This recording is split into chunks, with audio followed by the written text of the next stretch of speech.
ओम नमो भगवती वासुदेवाय। नमस्कार दोस्तों, आज के इस वीडियो में हम सुनेंगे श्री सत्यनारायण व्रत की कथा। शास्त्रों में और पुराणों में बताया गया है, जो भी व्यक्ति भगवान श्री सत्यनारायण की पूजा करता है या उस व्रत कथा का श्रवण मात्र करता है, तब व्यक्ति को 1000 यज्ञ करने के बराबर पुण्य फल की प्राप्ति होती है।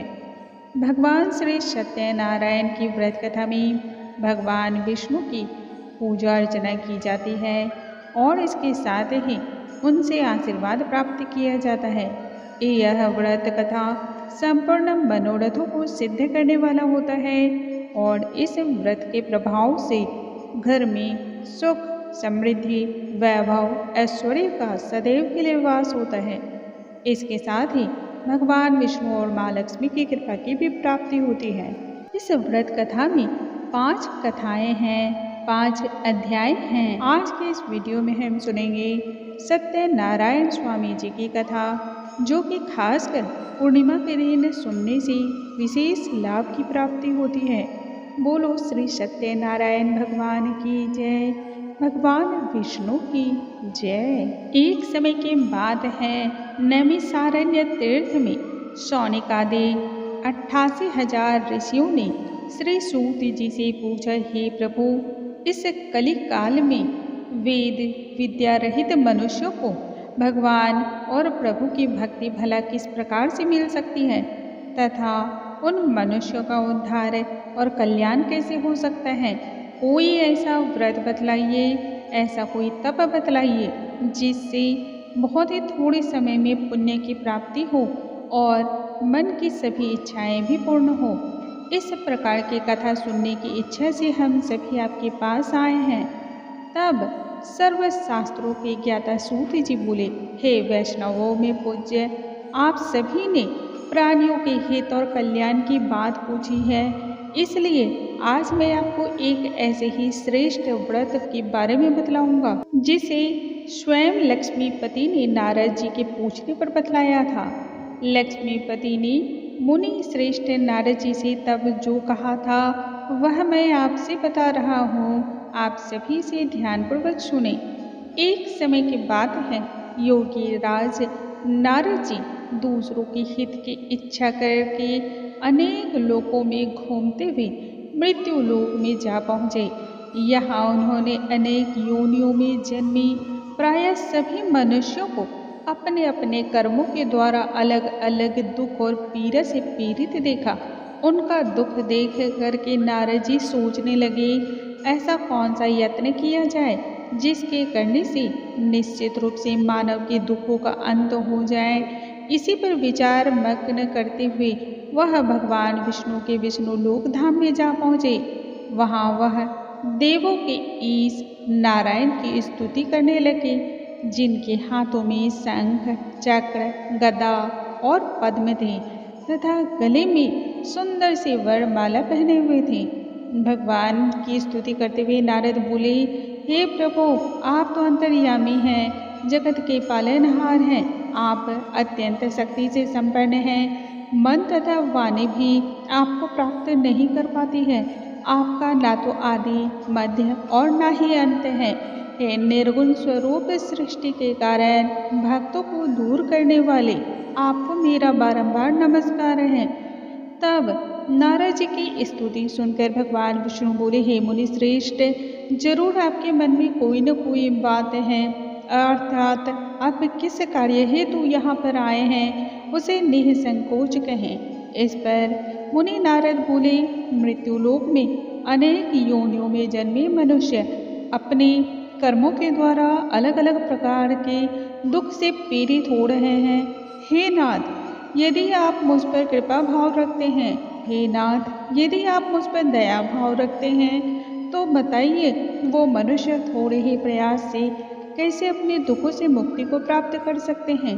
तब भगवान श्री हरि बोले, हे नारद, मनुष्यों के कल्याणार्थ तुमने बहुत ही अच्छी और उत्तम बात पूछी है, जिसको करने से मनुष्य मोह से छूट जाता है। आज वैसी एक बात बतलाता हूँ। उसे ध्यानपूर्वक सुनो।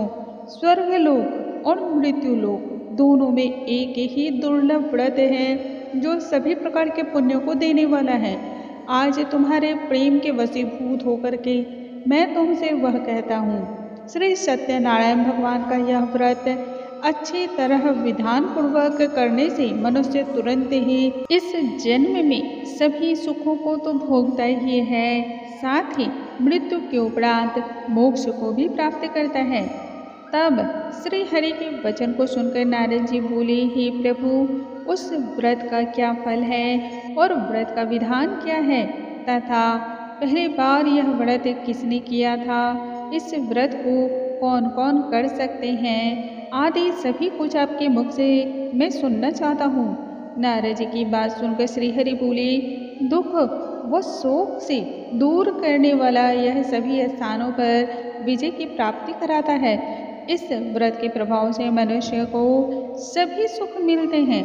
मानव को भक्ति व श्रद्धा के साथ संध्या कालीन को श्री सत्यनारायण की पूजा धर्म परायण होकर के ब्राह्मणों और बंधुओं के साथ मिलकर करना चाहिए। भक्ति भाव से ही नैवेद्य, केले का फल, घी, दूध, दही, शक्कर, गेहूं का आटा सवैया लें।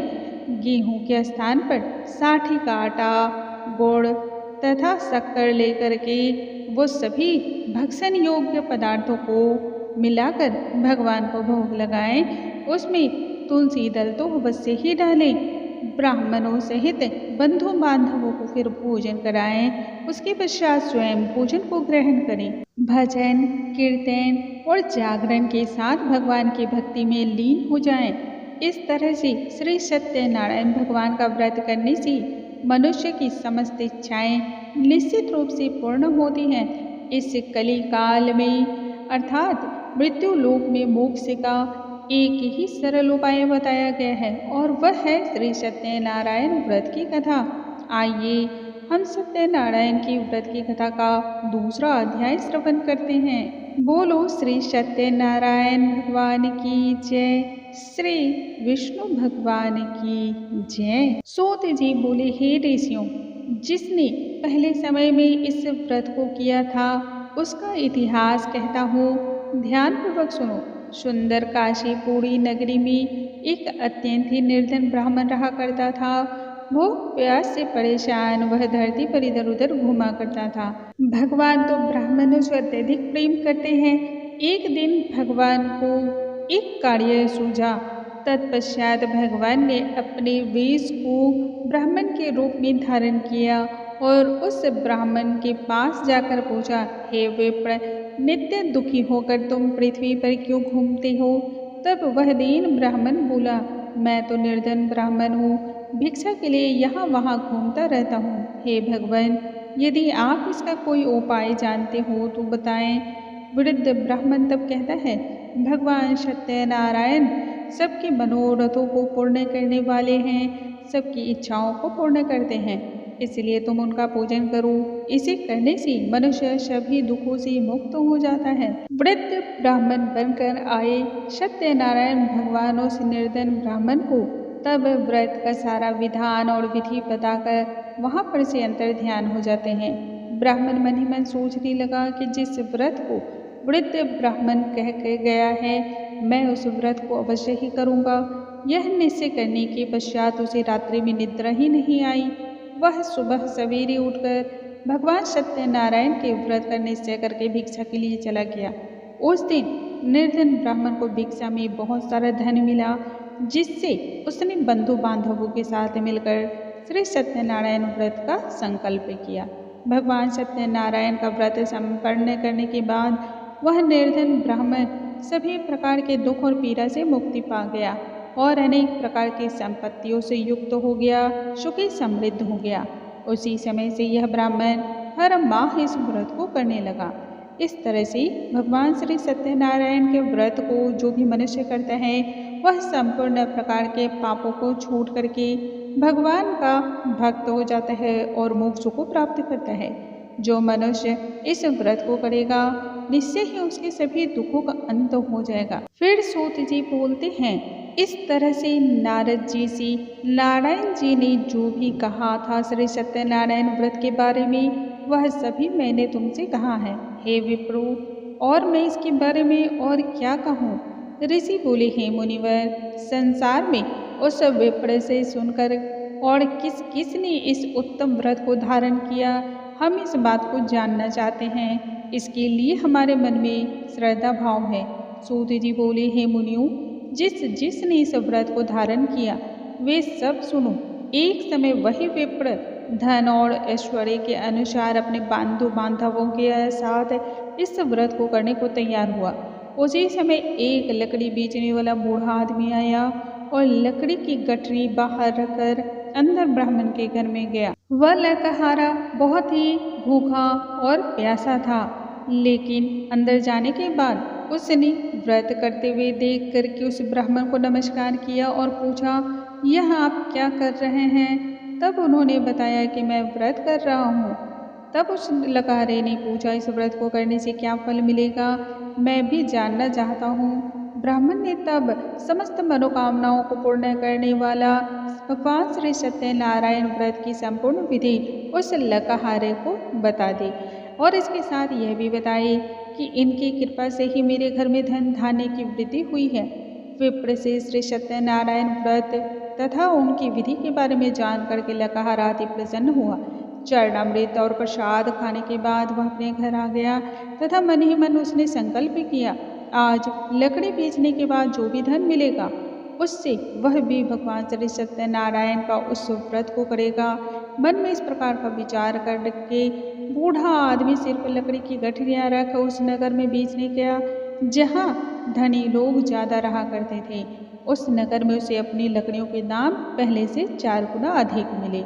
बूढ़ा व्यक्ति प्रसन्न होकर के अपने साथ तब उस पैसे से केले, शक्कर, घी, दूध, दही और गेहूं का आटा लेकर के घर आया तथा भगवान श्री सत्यनारायण की पूजा को संपूर्ण विधि विधान के अनुसार बंधु बांधवों के साथ उसने पूर्ण किया।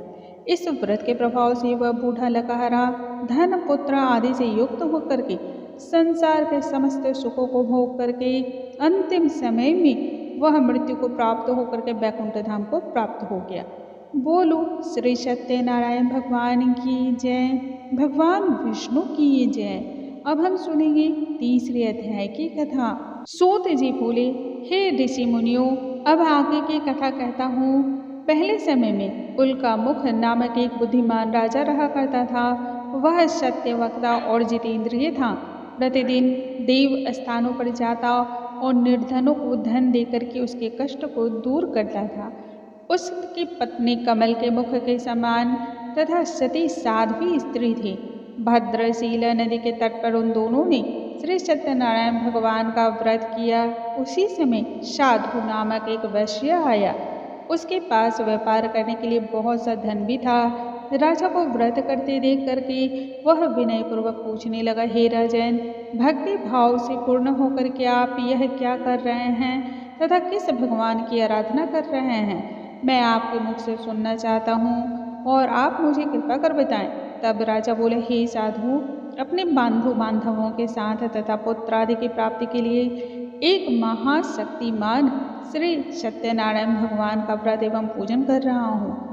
राजा के वचन को सुनकर के साधु आदर के साथ बोले, हे राजन, मुझे इस व्रत का सारा विधान कहें तथा मैं आपके कथानुसार इस व्रत को मैं भी करूँगा। मेरी भी संतान नहीं है और इस व्रत को करने के निश्चित रूप से मुझे संतान की प्राप्ति होगी।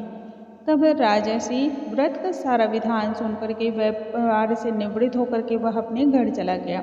साधु वैश्य ने अपने पत्नी को संतान प्राप्ति होने वाले इस उत्तम व्रत को बताया और कहा, जब मेरी संतान होगी तब मैं इस व्रत का पालन करूंगा। कुछ इस तरह के वचन वैश्य ने अपनी पत्नी लीलावती से कहा। एक दिन लीलावती पति के साथ आनंदित हो सांसारिक धर्म में प्रवृत्त होकर के भगवान श्री सत्यनारायण की कृपा से गर्भवती हुई। 10वें महीने में उसके गर्भ से एक सुंदर कन्या ने जन्म लिया। ज्यों ज्यों वह कन्या बढ़ती चली गई वैसे वैसे उसका रूप और गुण भी निखरता चला गया। मानो ऐसा है कि शुक्ल पक्ष का बढ़ता हुआ चंद्रमा। माता पिता ने अपनी कन्या का नाम कलावती रखा। एक दिन लीलावती ने बड़े ही मीठे शब्दों में पति को याद दिलाया, हे प्राणनाथ, आपने भगवान श्री सत्यनारायण का व्रत करने का संकल्प किया था, वह समय अब आ गया है, आप इस व्रत को संपन्न कीजिए। तब वह वैश्य बोला, हे प्रिय, इस व्रत को मैं उसके विवाह आने पर करूँगा। इस प्रकार उसने पत्नी को आश्वासन दिया और वह अपने नगर को प्रस्थान कर गया।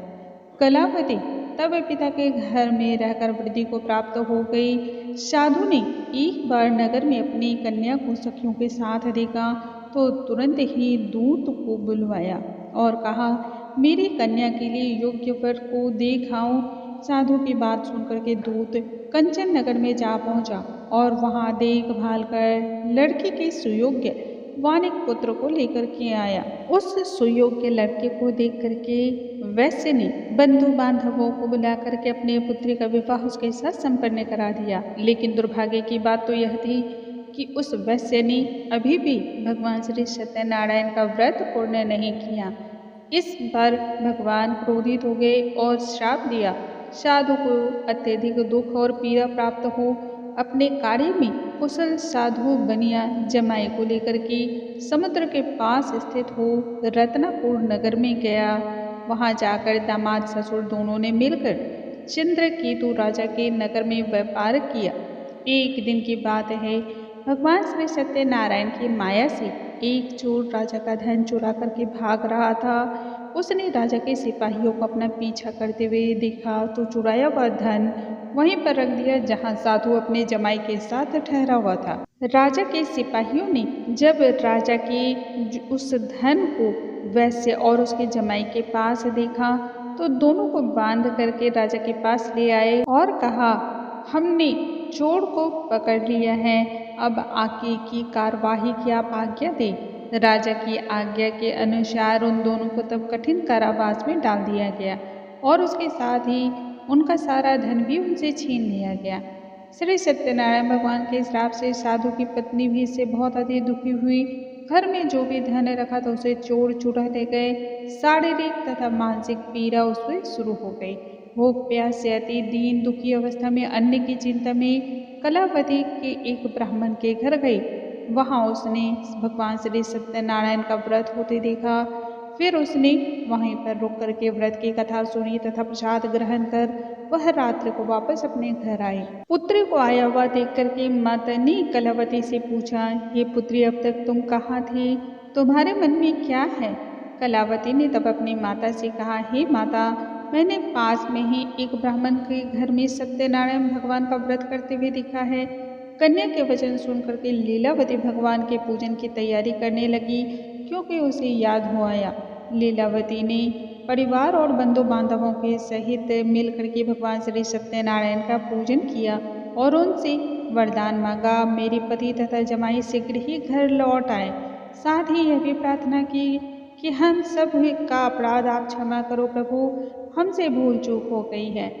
भगवान श्री सत्यनारायण इस व्रत से संतुष्ट हो गए और राजा चंद्रकेतु को सपने में दर्शन देकर के कहा, हे राजन, तुम उन दोनों वैश्यों को छोड़ दो और तुमने उनका जो धन लिया है उसे भी वापस कर दो। यदि तू ऐसा नहीं करता है तो मैं तेरा संपूर्ण धन, राज्य और संतान सभी चीजें नष्ट कर दूंगा। प्रातः काल जब राजा जगा और सभा में पहुंचा तब अपना सपना सुनाया और फिर बोला, मानिक पुत्र को कैद से मुक्त करके सभा में ले आओ। और दोनों ने तब आते ही राजा को प्रणाम किया। राजा मीठी वाणी में बोला, हे महानुभावों, भाग्यवश ऐसा कठिन दुख तुम्हें प्राप्त हुआ है, लेकिन अब तुम्हें कोई भी भय नहीं है। ऐसा कहने के बाद राजा ने उन दोनों वैश्यों को नए वस्त्र आभूषण पहनाए और जितना धन उनका लिया था उससे दुगुना धन दे करके उन्हें विदा किया। दोनों ही अपने घर की ओर चल दिए।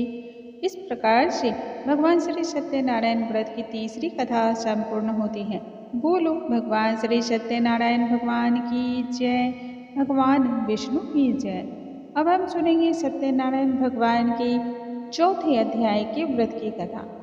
सूत जी आगे बोलते हैं, वैश्य ने मंगलाचार करके अपनी यात्रा आरंभ की और अपने नगर की ओर चल दिए। अभी वह थोड़ी ही दूर गए थे कि एक वेशधारी श्री सत्यनारायण ने भगवान ने उनसे पूछा, हे साधु, तेरी नाव में क्या है?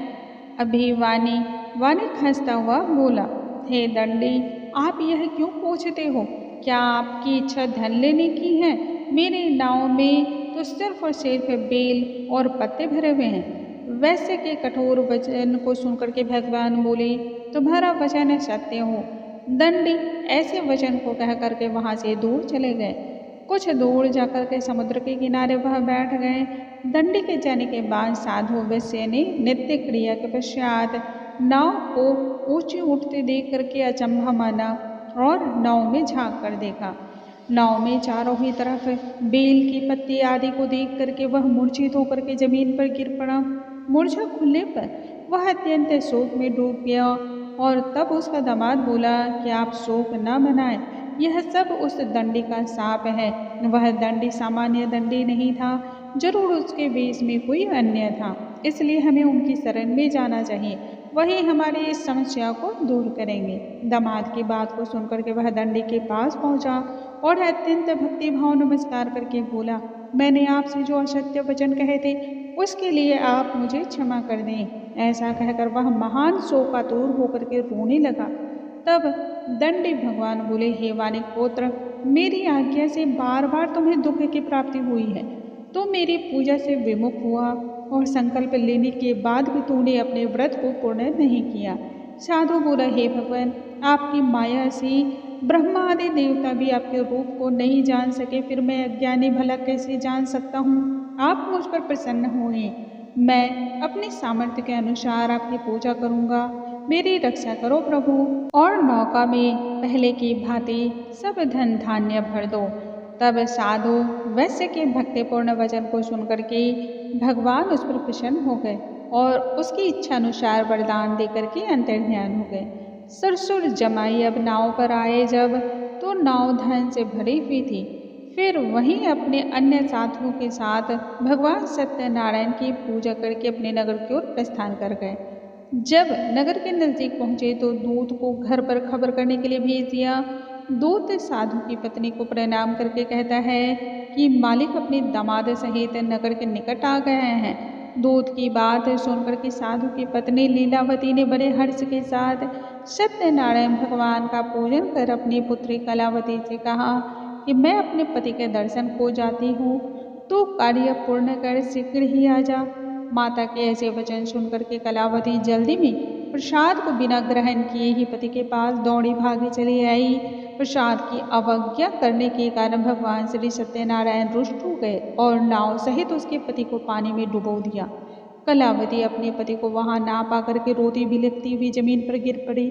नौका को डूबा हुआ देख करके और कन्या को रोता देख करके साधु दुखी होकर बोला, हे प्रभु, मुझसे तथा मेरे परिवार से जो भूल हुई उसे क्षमा करें और कुछ उपाय बताएं।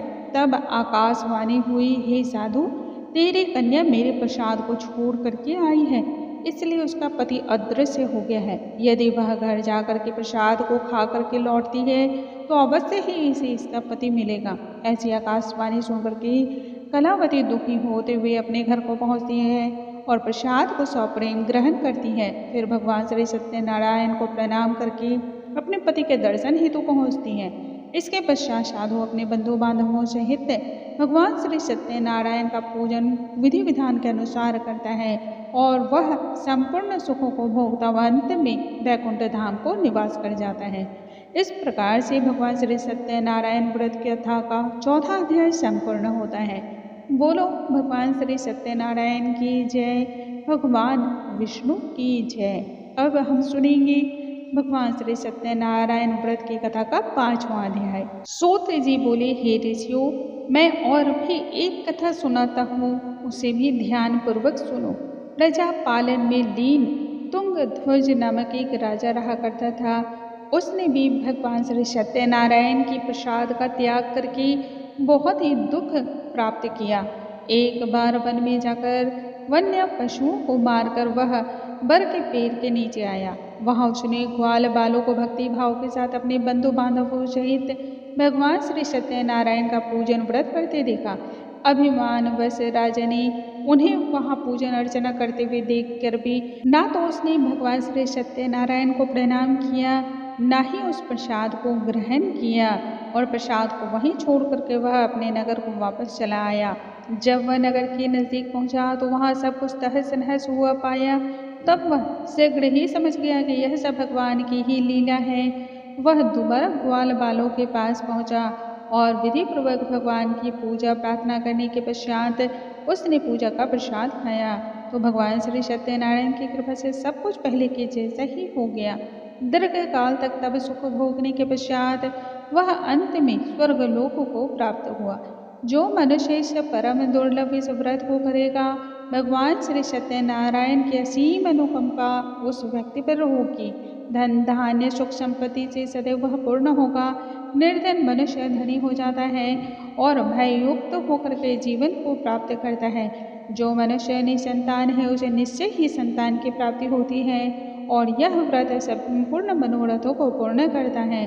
अंत समय में मनुष्य सभी दुखों को यहीं पर त्याग करके वैकुंठ धाम को प्राप्त होता है। सूत जी बोले, जिन्होंने भी पहले इस व्रत को किया, अब उसके दूसरे जन्म की कथा कहता हूँ।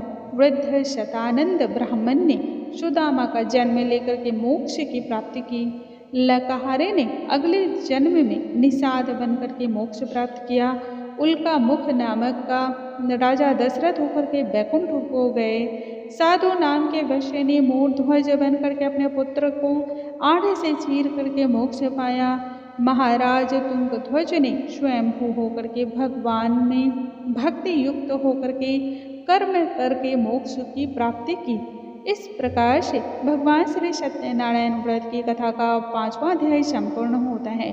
बोलो भगवान श्री सत्यनारायण की जय, भगवान विष्णु की जय। स्वामी नारायण नारायण हरि हरि, जप लो नारायण नारायण हरि हरि हरि हरि, रट लो नारायण नारायण हरि हरि हरि हरि हरि हरि।